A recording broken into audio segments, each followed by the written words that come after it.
Picture this: an unassuming old man shuffles onto an airplane at John F. Kennedy International Airport. His suit is slightly worn, his hat a little outdated. He clutches his ticket with trembling fingers, a quiet dignity in his eyes. A pair of flight attendants exchange a quick, dismissive look and stifle laughter. They suspect he doesn't belong in first class, maybe not even on this flight at all. But what they don't know is that his seat is just the beginning of an extraordinary journey. Because within hours, the same flight crew will be silenced by a revelation none of them ever saw coming. Joseph Adebowale. Harrington friends called him. Joe felt a rush of both excitement and nostalgia as he gazed up at the departure board inside John F. Kennedy International Airport. A self-made real estate investor, Joe seldom traveled by commercial flights anymore. His friends would ask, "Why not charter your own jet?" But to him, there was a certain magic in being among everyday people, sharing in their hopes, anxieties, and mundane inconveniences. He appreciated the hum of terminal chatter, the rolling suitcases, the frantic goodbyes, and eager hellos. It was mid-morning. Sunlight beamed through the high glass windows, illuminating the bustling crowd. Families corralled boisterous children towards security checkpoints. Business people in tailored suits breezed past with coffee cups in hand, speaking into earpieces.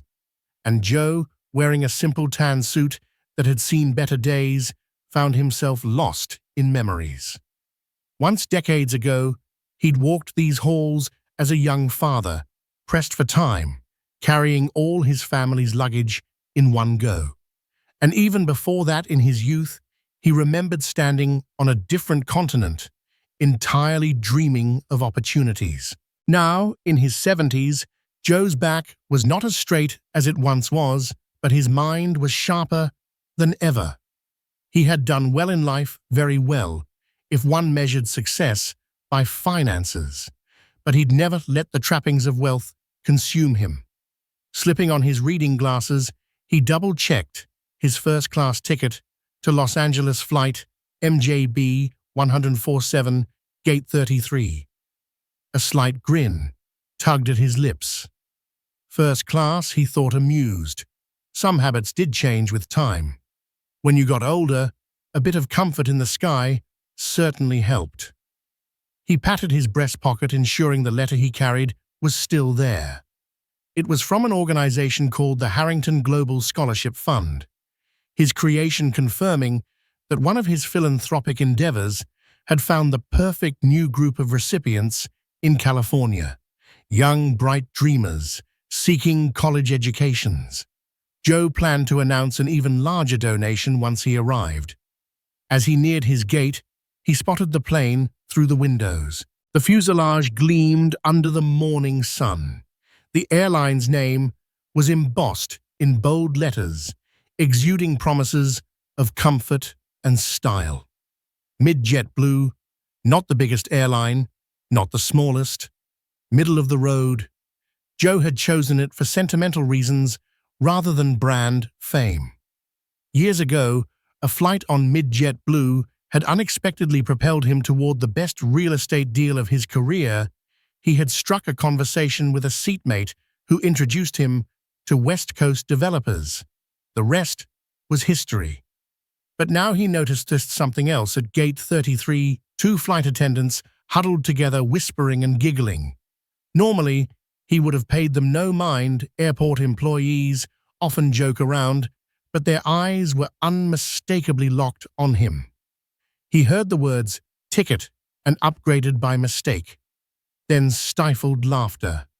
A younger version of Joe might have marched over and demanded an explanation, but the older, wiser Joe just sighed and walked forward, letting them read whatever they wanted into his well-worn suit and unassuming demeanor. Let them laugh, he thought. Sooner or later, the seat I paid for will speak for itself. Before arriving at the gate, Joe took a seat in the waiting area. With any luck, boarding would commence soon. An older man like him didn't want to stand around for too long in those lines.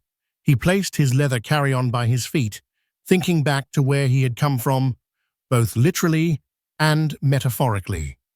Joe was born in a small town outside Tuskegee, Alabama. His father worked multiple jobs, including farmland labor and custodian work at the local high school. Joe's mother was a homemaker who supplemented the family income with her sewing.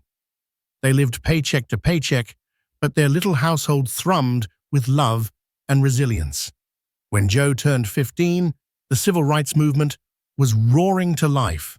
It shaped him. He learned quickly that to succeed, one had to persevere in a world that was often unkind, especially to a black man who dared to dream big.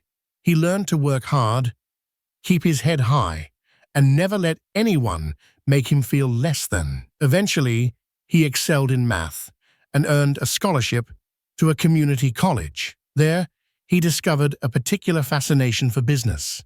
Whenever he wasn't poring over textbooks, he'd be volunteering on local construction projects or taking part-time jobs painting houses. He noticed something: real estate had power. Buildings stood for generations, housing families, or served as centers of commerce. Investing in them could shape entire communities. After community college, Joe spent some time in the military.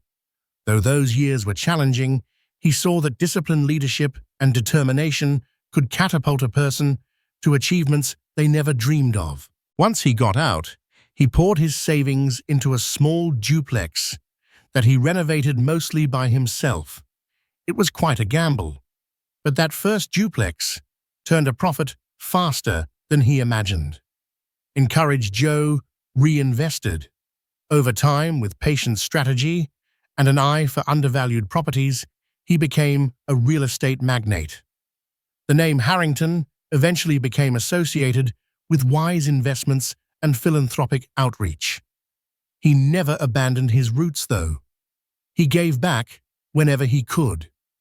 If he saw a promising student, he sponsored them. If he passed through a community in need, he helped build shelters or libraries. He quietly practiced the principle that success and service should always go hand in hand. None of this was written on his face, as he sat quietly in the boarding area reading a newspaper. To onlookers, he was just another elderly traveler, perhaps on a meager pension. Two flight attendants behind the gate counter continued throwing glances his way, smirking. "I'm telling you," Rita once said, in a low voice, "no way he's in first class. Bet you anything he tries to sneak up front once we board." Joe pretended he didn't hear them, but inside, he felt that familiar pang from earlier decades, that subtle prejudice born of ignorance or sometimes plain cruelty. They don't know me at all, he thought, and yet they judge so quickly. Had he been a brash young man, he might have raised a fuss. But age and wisdom had taught him that arrogance and hostility often collapse under the weight of simple truth. "My seat will speak for itself," he reminded himself again. He wondered if these flight attendants would still be smirking once they discovered his actual status on the airline. Because not only did Joe have a valid first-class ticket, he was also platinum-level frequent flyer status on Mid-Jet Blue, a quiet holdover from the days he used to travel extensively for real estate deals. He continued reading his newspaper. Soon enough, he told himself. Finally, an announcement crackled over the intercom. "Ladies and gentlemen, this is the pre-boarding call for flight MJB 147 with service to Los Angeles. We'll begin by inviting our passengers who need extra assistance or have priority boarding." Joe stood up and smoothed the wrinkles in his suit. He grabbed his carry-on. Priority boarding included first-class passengers, so he headed towards the gate. The same two flight attendants were scanning tickets. One of them, a petite woman with sharply styled hair, Her name tag read. Rita eyed Joe with open skepticism. She glanced at his ticket. First class, she murmured seemingly in disbelief. Are you sure, Sir Joe? Gave her a polite smile, handed over his boarding pass, and offered his ID. Quite sure, he said gently. She took the pass and ID, studying them. Then she forced a tight smile. Right, let me just, check something, she said, typing into her computer. A moment later, her eyebrows lifted. Her face turned a shade paler. She waved the other attendant over a tall, gangly man named Darren, and he peered at the screen. Joe could see them exchange concerned looks. Is there a problem, Joe? Asked, maintaining an air of calm. Rita forced a half laugh. No problem, sir. I just didn't expect someone to board so soon. Someone like me, Joe mentally completed her sentence. Nevertheless, he gave a soft nod. He could see Darren looking at him, then looking at the screen. He opened his mouth, but no words came out. Rita cleared her throat, handed back Joe's ticket, and lamely said, "Enjoy your flight." Joe replied with a kind smile. "Thank you, have a wonderful day." Then he proceeded down the jet bridge. He could feel their eyes on his back, perhaps flustered. This was the first taste of their prejudice being challenged by reality. Little do they know, Joe mused. I've barely begun to surprise them. Inside the aircraft, a flight attendant in her late 20s, Darlene, her name tag indicated, greeted Joe with a standard, "Welcome aboard, sir. May I help you find your seat?" She seemed pleasant enough. Joe gave her his seat number. She guided him to seat 2A, offered to stow his bag overhead, and gave him a warm smile. No judgment there, at least not outwardly. Joe thanked her and settled in, already looking forward to the flight. He had big plans in Los Angeles, plans involving philanthropic surprises. Little did he know the flight itself would become an unexpected turning point, not just for him, but for everyone on board. As more passengers trickled in, Joe noticed Rita, the attendant from the gate, also assisting people in first class. Though she wore a practiced smile, he caught flickers of confusion in her eyes whenever she glanced at him. After the initial boarding rush, Rita moved closer, rearranging some overhead items. Then she leaned near Joe and whispered, "If you need help finding your correct seat, please let me know." Her tone was borderline condescending. He looked up, confused. "I'm certain I'm in the right seat," he said politely. "It's right here on the ticket 2A. Rita's lips tightened. "Right. Yes, of course," she said, before stepping away. Joe didn't want to make waves. He realized that to some people, a simple older black man in first class must be an anomaly. But they'll learn, he thought. They'll learn soon enough that we should never judge a book by its cover. Once everyone was seated, the cabin doors closed and the aircraft taxied to the runway. The short safety demonstration followed, delivered by Rita and Darren in a lukewarm manner. Joe sensed their tension. They kept glancing at him as though expecting him to pull out a stolen ticket or do something suspicious. He noticed a few other first-class passengers watching the silent drama, though none openly commented. Finally, the plane roared down the runway and took off, climbing into the morning sky. Joe admired the view of New York City shrinking beneath the clouds. He felt that familiar flutter of excitement. Flying, even after all these years, still gave him a small thrill. But he also sensed an undercurrent of disquiet. The flight attendants' attitudes were overshadowing what should have been a peaceful trip.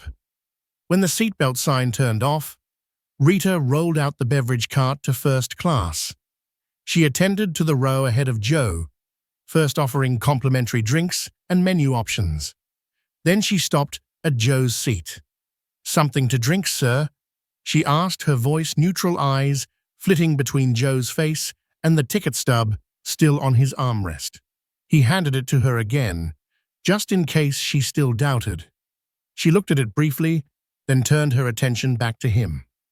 "I'll have a glass of orange juice, please," Joe requested with a polite smile. She poured the juice, passed it to him with a forced grin, and then asked, "Will you be having breakfast, sir? Our first-class menu includes a spinach omelette or a fruit platter."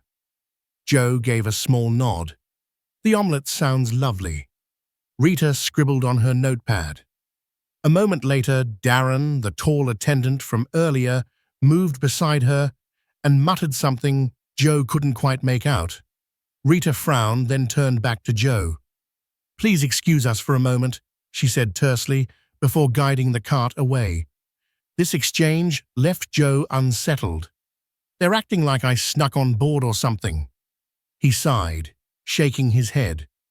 "Why assume the worst, just because I don't look the part?" He tried to focus on reading a book, but from the corner of his eye, he saw the two attendants whispering in the galley. Occasionally, they glanced his way. Then they snickered. Joe forced himself to remain calm, though a part of him was fed up. He started to wonder if he should file a complaint, but decided to wait. Over the years, he'd learned to pick his battles. He wanted to believe in the good of people, that given a chance, they might self-correct or realize their error.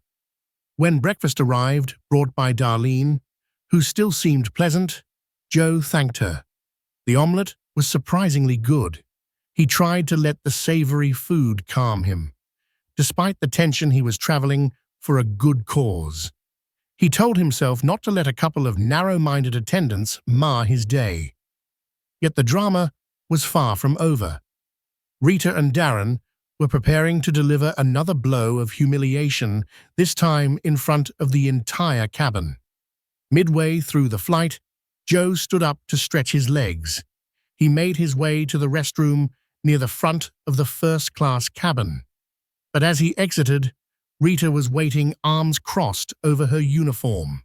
"Sir, do you mind if I see your ticket again?" she asked, louder this time. Joe frowned. "I have shown you my ticket multiple times," he said quietly. "Is there a specific issue? We need to verify something," she said, stepping aside so Darren could approach with a handheld device. A few first-class passengers were now watching the scene unfold. Some looked amused, others concerned. Joe noticed a young businesswoman frowning at the flight attendants as though she recognized how improper this was. Darren scanned Joe's boarding pass. Joe could see the device confirm his name, seat number, and frequent flyer status. Darren looked visibly flustered. "It, says you're indeed in 2A, he said, somewhat embarrassed. Rita's mouth parted in disbelief. "As you can see, my ticket is valid," Joe said calmly. He was determined to keep his composure, though. Inside, he felt anger swelling. "Are we done here?" Rita's cheeks flushed a deep red. Yes, sir," she managed, stepping back. Darren cleared his throat, offering a subdued apologies before turning away. "Unbelievable," muttered someone in the first-class cabin. Another passenger, an older white woman, gave Joe an apologetic glance, as if to say, "I'm sorry you're going through this." Joe returned to his seat, his mind racing. Why were they so determined to single me out? Because I'm old? Because I'm black? He tried to push those thoughts away, but prejudice was prejudice. He'd faced it 1,000 times, but it never truly got easier. He recalled a conversation he once had with a friend who was also black and successful. No matter how far we climb, the friend had said, some people still can't fathom that we belong in the same spaces as them. It stung to see that truth playing out once again. At least the matter seemed settled for now. Rita and Darren couldn't well keep accusing him of seat theft or forging a ticket. The cold reality was right there on the scanner. Joe was a legitimate first-class passenger and a loyal frequent flyer at that. Perhaps now they'll leave me alone. But a small voice in Joe's mind whispered that the story was far from over. When prejudice clashed with truth, it often flared into bigger battles before burning out. As the flight soared over the Midwest, pockets of turbulence rattled the cabin. The pilot's voice came over the intercom, asking passengers to remain seated with seatbelts fastened. Outside, storm clouds gathered, painting the sky in a grim palette of grays and muted blues. Joe sat quietly, flipping through an in-flight magazine. He glanced at the route map, reading an article about emerging restaurants in Los Angeles. None of it truly captured his attention, though.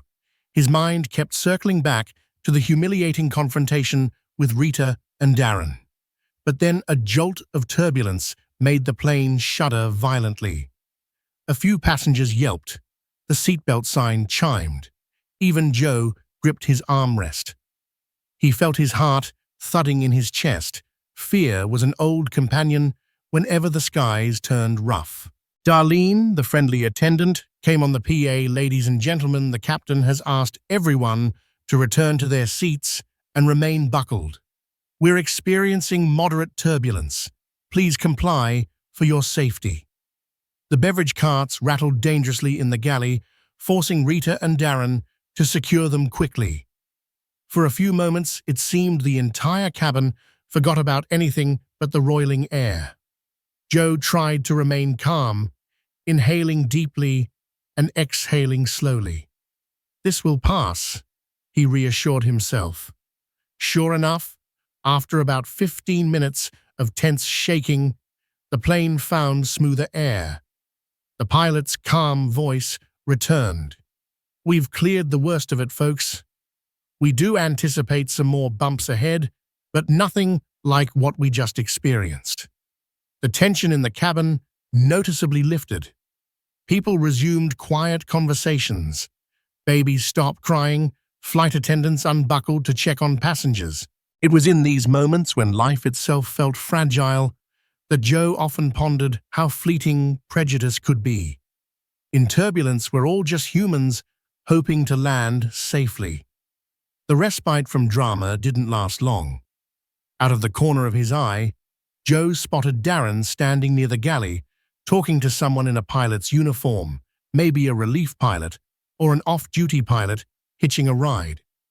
Darren was gesturing in Joe's direction. The pilot in uniform occasionally cast glances Joe's way, a frown tugging at his lips. Joe sighed.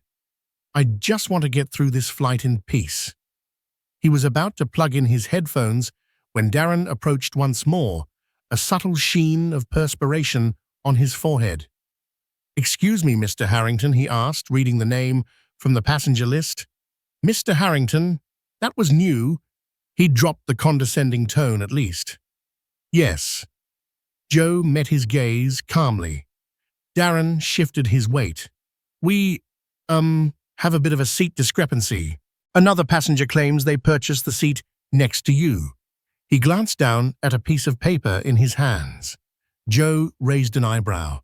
The seat next to him, 2B, was currently vacant, which was unusual for first class, but not impossible. "All right," Joe said cautiously.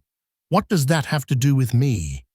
"Well," Darren said, then cleared his throat awkwardly. "The passenger is traveling under the name Williams. We see a double booking scenario for seat 2B. We wanted to confirm if you had any involvement, like if you'd changed seats or upgraded." He spoke quickly, as if grasping at straws. Joe's brow furrowed. "I haven't changed seats. I purchased 2A directly." "Is someone claiming I'm in their seat?" Darren avoided eye contact. "They claimed they were given seat 2A at check-in, but there's no record of it in our system. I'm trying to figure out if someone made an error." He gave Joe a half-smile that carried no warmth. "Would you mind stepping to the galley so we can sort this out privately?" Joe stiffened. A flicker of annoyance spread through him. Again, he'd already confirmed everything. Now, they wanted to drag him to the galley as if he were under interrogation.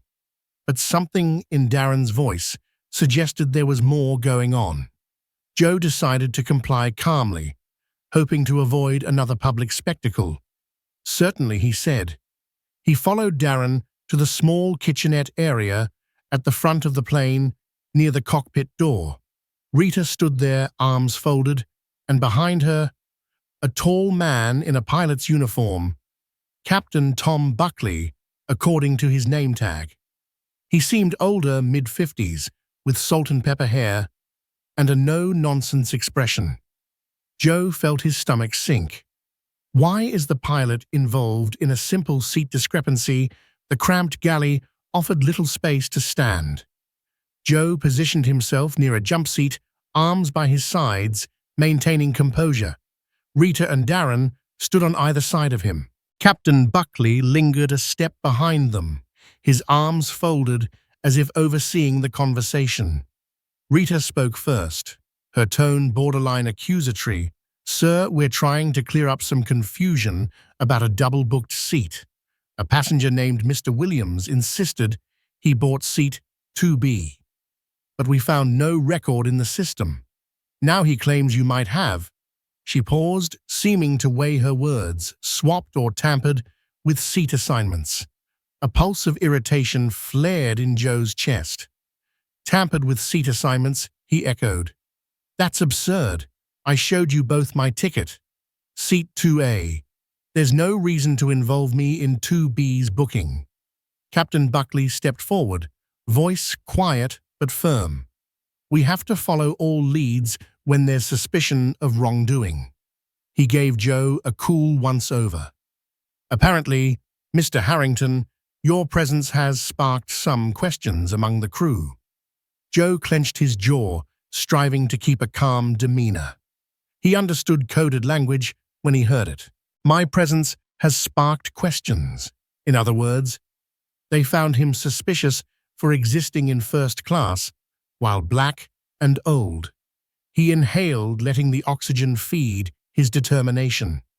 "Captain," he said respectfully, "with due respect, I paid for my seat. I have not touched anyone else's seat. If Mr. Williams or the airline has an error, that's between them. It has nothing to do with me." The pilot exchanged a glance with Rita and Darren. Then he spoke more softly. "Mr. Harrington, I need you to understand that we have certain protocols. If there's a ticket discrepancy that suggests fraudulent activity, we must investigate. We can't risk safety or security." At that, Joe let out a small, humorless laugh. "You think I'm a security threat, Captain Buckley, because of a double booking that has nothing to do with me? That's quite a leap." Buckley cleared his throat, clearly uncomfortable. "We're not accusing you of—" "Oh, yes, you are," Joe interjected, his voice gaining an edge. "You've singled me out this entire flight. I've shown my ticket, my ID, and your own system confirms I'm in the correct seat. Now you're pulling me aside again for something that you know has no logical connection to me." Rita's eyes darted nervously. Darren fiddled with the handheld device, refusing to look up. The pilot pursed his lips. Joe realized they had no legitimate reason to keep pushing this. Prejudice and suspicion were fueling them, not facts. At that moment, Darlene appeared at the galley entrance, a worried look in her eyes. "Everything all right?" she asked, scanning the tense circle. Captain Buckley turned, eyebrows raised, as if annoyed by her interruption. "We're handling it, Miss Parsons," he said curtly. Joe exhaled slowly, forcing calm into his voice. "Look, I understand you have a job to do, but I will not stand here and be falsely accused or harassed. If you have a genuine concern, check your system thoroughly. My seat is correct. I have done nothing wrong." Darren mumbled under his breath, "We're just trying to do our job." Rita gave him a sidelong glance. The pilot looked uncertain. Seeing that none of them had a coherent response, Joe continued, "I'm returning to my seat now.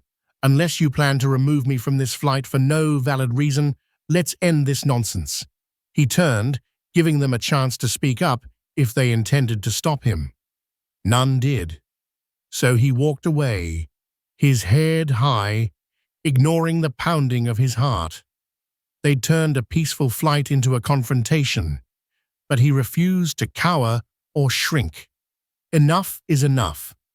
As Joe returned to his seat, he noticed Darlene hurriedly follow him. She caught up just before he sat down. "Mr. Harrington," she said softly, "I'm so sorry about all this. The double booking has nothing to do with you. It's obviously an internal glitch. The passenger, Mr. Williams, doesn't even have a valid boarding pass for first class. He was waitlisted, apparently." Joe looked into her eyes. He saw genuine concern there. "Thank you, Darlene. I appreciate your honesty." She lowered her voice further. I wanted you to know that not everyone here believes this nonsense. Rita and Darren have been acting out of line. They're fairly new, plus there's, well," she hesitated. "I shouldn't say it, but prejudice lingers, especially if they think someone doesn't fit a certain profile in first class." She offered an apologetic smile. "Anyway, I'll do what I can to make sure you're comfortable." Joe patted her hand gratefully. "You're very kind." He could see she felt helpless in the hierarchy of the flight crew. As a junior flight attendant, she might not have the power to override the older staff or the pilot. "Just keep being fair," he encouraged her. She nodded, then returned to her duties. Joe settled back, glancing around. A few other first-class passengers offered him sympathetic looks. Clearly, word of the confrontation had spread through the cabin. Some people looked uneasy, shifting in their seats. Others simply plugged in headphones, trying to tune out the drama. The flight progressed with intermittent turbulence and subdued cabin chatter. Joe found it hard to concentrate on his reading. Anger and sadness churned in him. All these decades of working hard, achieving success, and still some folks see me as an intruder. He forced himself to think of better things: his meeting in Los Angeles, the scholarships he'd be awarding, and the philanthropic expansions on his horizon. "Don't let them steal your joy," he told himself. "Better days are ahead." But fate had other plans. A chain of events was about to unfold that would forever alter how everyone aboard Flight MJB 147 remembered this day. And Joe would find himself at the center of it all, both as a victim of prejudice and the bearer of a shocking twist no one saw coming. Time crawled by. The plane was about an hour from landing in Los Angeles when an announcement came over the intercom. This time, it was Captain Buckley, sounding alarmed. "Ladies and gentlemen, we have a medical emergency in the main cabin. If there is a doctor or any medical personnel on board, please press your call button. We may be diverting if necessary. Flight attendants, please prepare to assist." A ripple of tension raced through the cabin. Everyone's heads turned. Joe's heart pounded as he wondered what happened. Within moments, Darlene came rushing forward to the first-class section, rummaging through an overhead compartment for a medical kit. She hurried back down the aisle. Joe craned his neck, glimpsing the commotion in the economy section. A passenger was slumped in a seat, apparently unconscious. Another passenger was frantically waving her arms, calling for help. Rita and Darren quickly joined Darlene. Minutes felt like hours as the flight attendants tried to administer help. A passenger with some medical training stepped in, but it seemed critical. Joe heard bits of conversation, lack of pulse, call for overhead oxygen. The tension was palpable. The woman who had been traveling with the unconscious passenger was crying. Captain Buckley's voice returned, resolute but urgent. "We're making an emergency landing in Phoenix. We have a sick passenger who needs immediate care. Folks, please remain calm and follow flight attendant instructions." A wave of concern swept over Joe. He knew emergencies like these were life or death. Any petty squabbles about seat assignments suddenly felt trivial. The flight banked, changing course. Joe felt the plane descend faster than usual. Passengers murmured anxiously, the entire cabin overshadowed by fear for the ill passenger's life. Joe recalled a distant memory. He once performed CPR on a neighbor who collapsed from a heart attack. That was decades ago, but the memory of that adrenaline and worry returned. He silently prayed for the ill passenger. God helped them pull through. As the plane made its rapid approach toward Phoenix, the flight attendants worked in tandem, preparing everyone for a quick landing. The runway soon came into view. With a heavy thud, the plane touched down. Emergency vehicles waited alongside the tarmac. Paramedics rushed aboard as soon as the doors opened. For 15 tense minutes, everyone in the cabin waited, hearts in throats. Then the paramedics escorted the passenger out on a stretcher, performing life-saving measures. It was a grim scene, but at least help had arrived. Captain Buckley informed the cabin that after the passenger was safely offloaded, they would refuel and continue to Los Angeles. That entire detour took another hour, with the flight attendants dealing with anxious passengers. In that moment of vulnerability, even Rita and Darren seemed subdued, their earlier hostility overshadowed by the severity of real crisis. Joe sat quietly reflecting on life's fragility. It took so little for everything to change in an instant. Eventually, the plane took off again for the last leg of the journey. Tension still lingered in the cabin, but the immediate crisis was over. Joe closed his eyes, prayed for the passenger, and tried to quell the whirlwind of thoughts in his mind. He had no inkling that a second, more personal turn of events was about to unfold, one that would place him at the center of everyone's attention in a way no one expected. With the plane back in the air, an odd hush settled over first class. Joe guessed the cabin sensed they might finally approach some sense of normalcy again. But fate had other ideas. About 20 minutes into the flight from Phoenix to LA, a middle-aged man with a scowl etched on his face marched up from economy into the first-class aisle. Joe recognized him from the glimpses earlier. It was Mr. Williams, presumably the one who claimed to have seat 2B. Williams planted himself in front of Joe. "You," he spat loud enough for half the cabin to hear. "You took my seat. I paid for first class and got stuck back there." Joe looked up, stunned. "I beg your pardon?" Before Joe could fully react, Rita rushed forward, arms raised as if to block the man. "Sir, return to your seat immediately," she commanded. Darren joined in, his posture tense. Williams pointed an accusing finger at Joe. "He took my seat. I was told the seat was double booked. But I know what's happening. People like him sneak in." He trailed off, leaving the unspoken prejudice hanging in the air. Joe felt his chest tighten.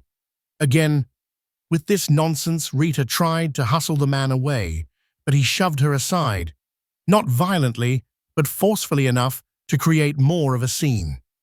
"I want him moved. This is an airline scam.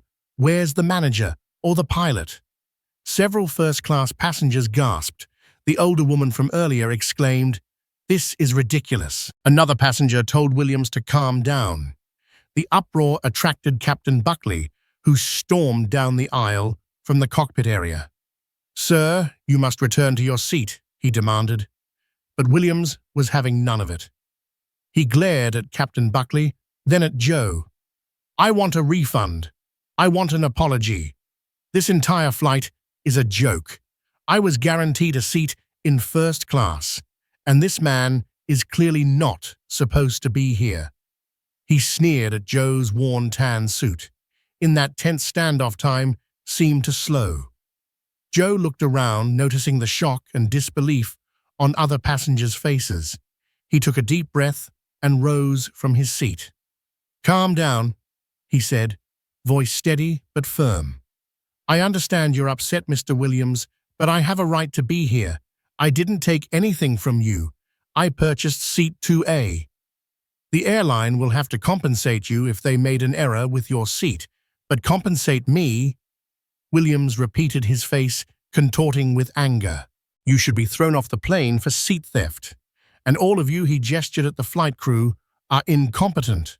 Captain Buckley tried to interject, but Williams wouldn't let him. Darren pulled out his phone, apparently to call someone, perhaps security, waiting at LAX. Rita was red-faced, flustered.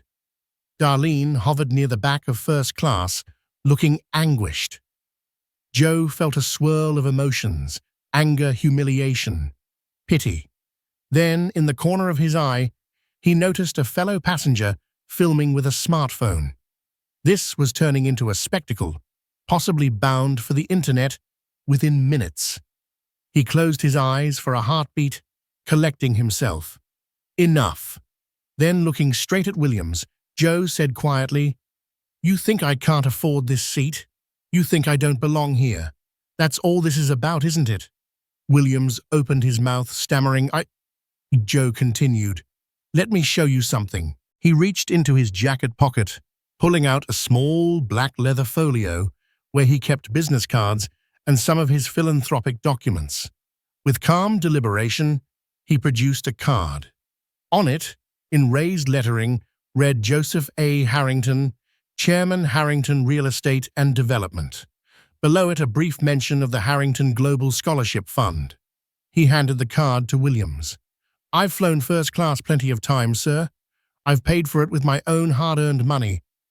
I suggest you speak to the airline about your seat instead of accusing me." Williams stared at the card, confusion etched across his face. Then he scoffed. "So what? Anyone can print a fancy card." Joe felt a pang of frustration. He looked at Captain Buckley, who was frowning. The tension was thick enough to choke on. Then a new voice rang out, a passenger Joe hadn't noticed before. A younger man with wire-rimmed glasses said loudly, "Harrington Real Estate. Are you the Joseph Harrington who funded the new housing project in Harlem?" Joe nodded quietly. The man's eyes widened. "My cousin lives in that building. She got an affordable unit because of your program. It changed her life. Thank you, Mr. Harrington." He turned to face the rest of the cabin. "This man is a respected philanthropist. Show some respect." Whispers rippled through the cabin. Williams' scowl faltered. Even Captain Buckley looked caught off guard. Rita and Darren exchanged glances, looking more uncomfortable by the second. The confrontation had shifted tone entirely. Joe took a step closer to Williams and said softly, "I'm sorry the airline messed up your seat, sir. I truly am. But it has nothing to do with me. And as you can see, you misjudged me." The hush that followed was deafening. Finally, Captain Buckley cleared his throat and turned to Williams with a stern expression. "Mr. Williams, you're causing a disturbance. If you do not return to your seat immediately, we will have authorities meet us at the gate in Los Angeles." Faced with the threat of legal trouble and the stares of outraged passengers, Williams backed down. He jabbed the card back into Joe's hand and mumbled something about, "This isn't over." Then he stormed off, presumably heading back to economy. In the aftermath, Captain Buckley muttered a quick apology to Joe, though it felt forced. Rita and Darren looked mortified. Darlene, for her part, quietly asked Joe if he needed anything, water, a blanket, anything to calm his nerves. Joe sank into his seat. Though the confrontation was over, he felt drained, a wave of exhaustion rolling through him. Is there no end to this prejudice? And yet he also felt a spark of gratitude. At least one passenger had recognized him and spoken up. He closed his eyes. "Soon we'll land," he told himself. "Soon this flight will end, and I can put all of this behind me." Little did he know that the biggest twist, one that would leave the flight crew utterly speechless, was still to come. By the time Flight MJB 1047 Touchdown at Los Angeles International Airport, the cabin was rife with tension and relief in equal measure. Some passengers couldn't wait to deplane. Others shot Joe sympathetic or admiring looks. The entire first-class section seemed abuzz with the morning's confrontations. Joe gathered his belongings slowly, letting the hurried travelers disembark first. He had no desire to jostle in the aisle with anxious people. He glanced at his watch. He was running late for a meeting with associates regarding his philanthropic expansions. But part of him felt there was unfinished business here. As the rows emptied, Captain Buckley stood near the cockpit door, offering stiff smiles to exiting passengers. Rita and Darren hovered nearby, both looking more and more uneasy each time they made eye contact with Joe. Finally, Joe placed his hat on his head and slung his carry-on over one shoulder. He walked up the aisle calmly. A handful of passengers who recognized him, whether from the news or from the in-flight fiasco, offered discreet gestures of respect or even thanks for how gracefully he handled it all. Joe acknowledged them with nods and kind words.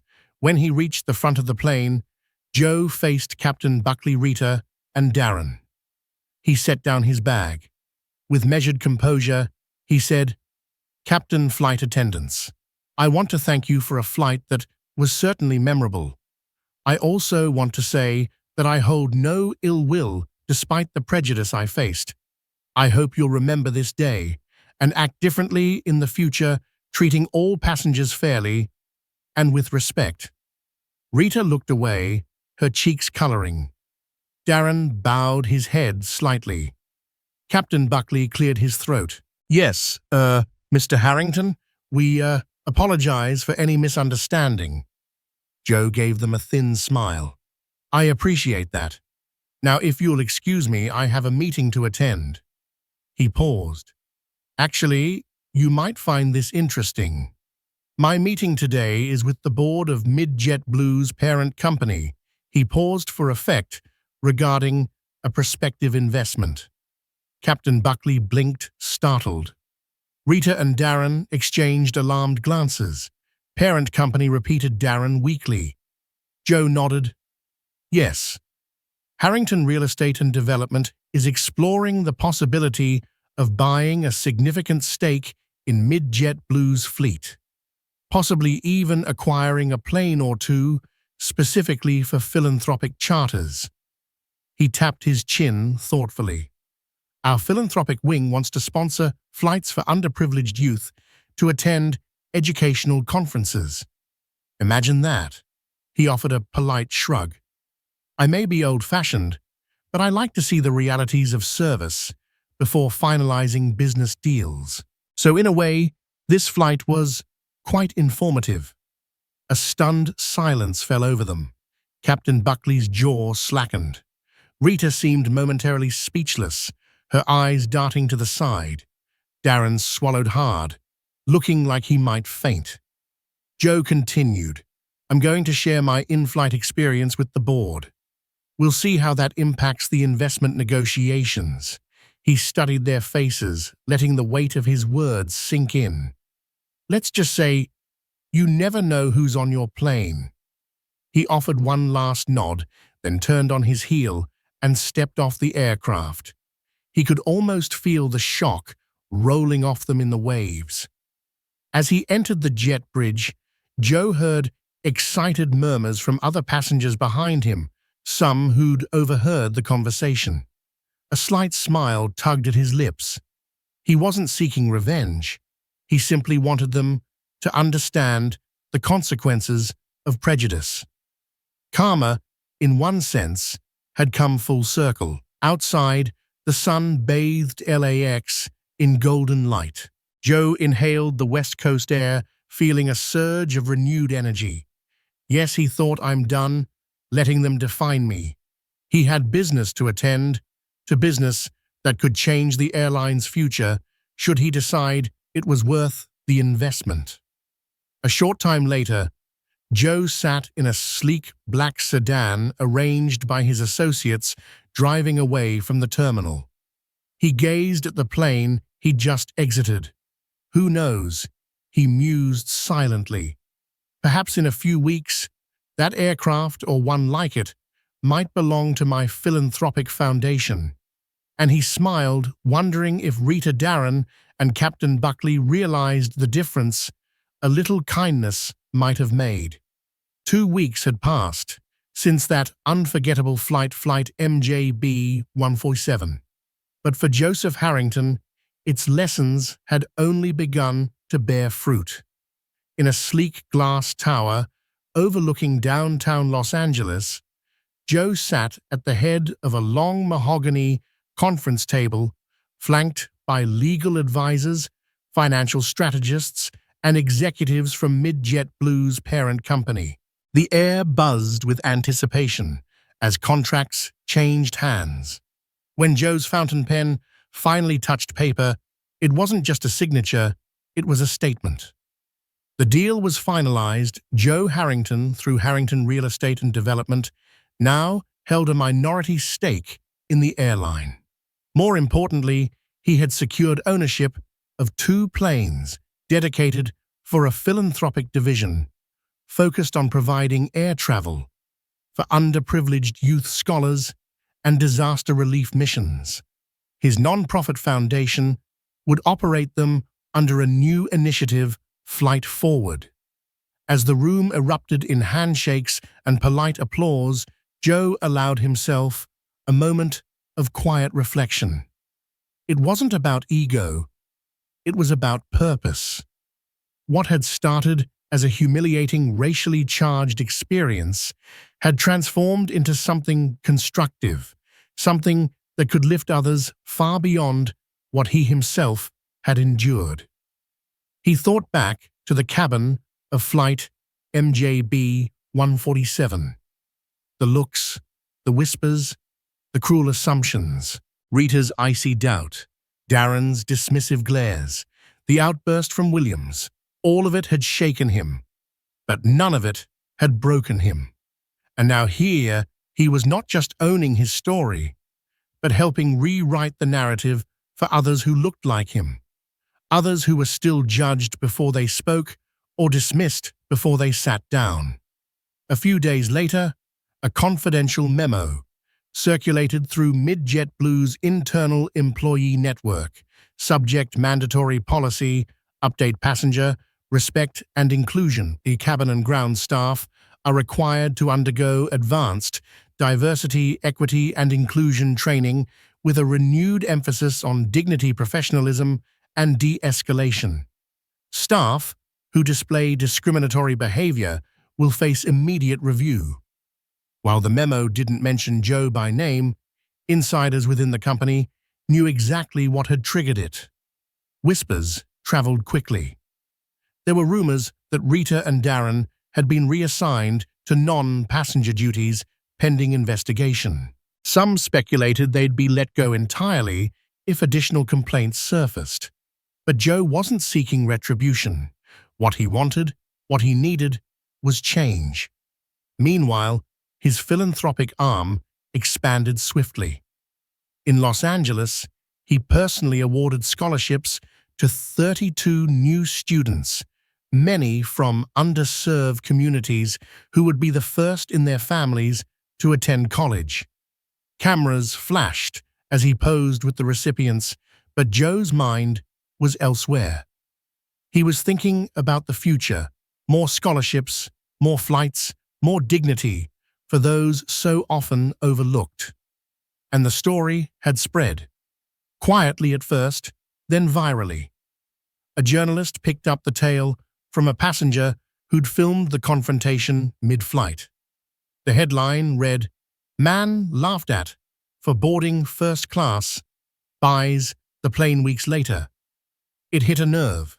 Interviews were requested. Hashtags trended. Airline forums lit up with debates. Some defended the flight crew. Others, especially those who'd endured similar slights, hailed Joe as a quiet hero. Yet Joe turned down every TV appearance. Let the story speak for itself, he told his assistant. The point isn't me, it's the lesson.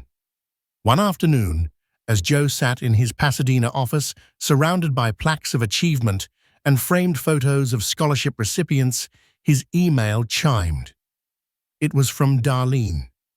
Mr. Harrington, I just wanted to thank you.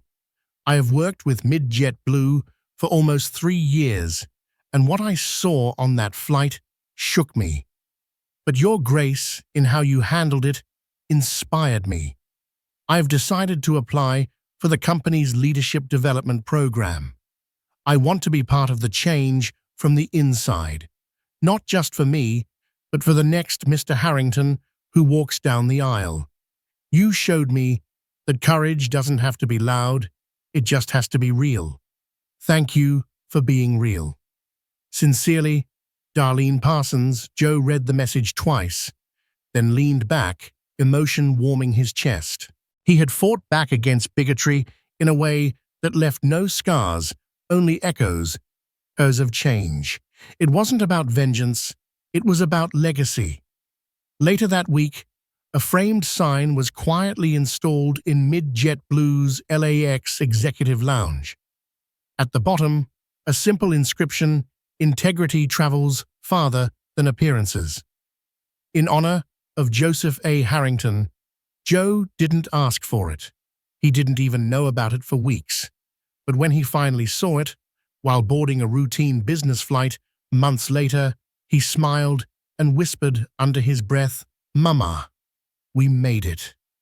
That flight, seamless, respectful, no sideways glances, no questions about his seat, just one old man in a tan suit flying toward the future he'd helped create. Life has a way of testing our resolve in unexpected places, like 30,000 feet above ground.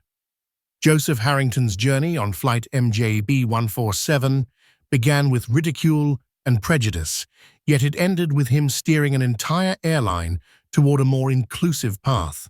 This story reminds us that every individual holds a hidden depth, a potential for impact that can shift entire industries if given the chance. Now that you've followed this tale, from its turbulent takeoff to its triumphant landing, remember the power of unity, empathy, and standing up for what's right. We invite you to become part of our storytelling community and spread this message far and wide. Please hit the like button, share your thoughts in the comments, and subscribe to our channel for more inspiring stories that remind us of our potential to overcome adversity and shape a better world. Thank you for watching and keep soaring.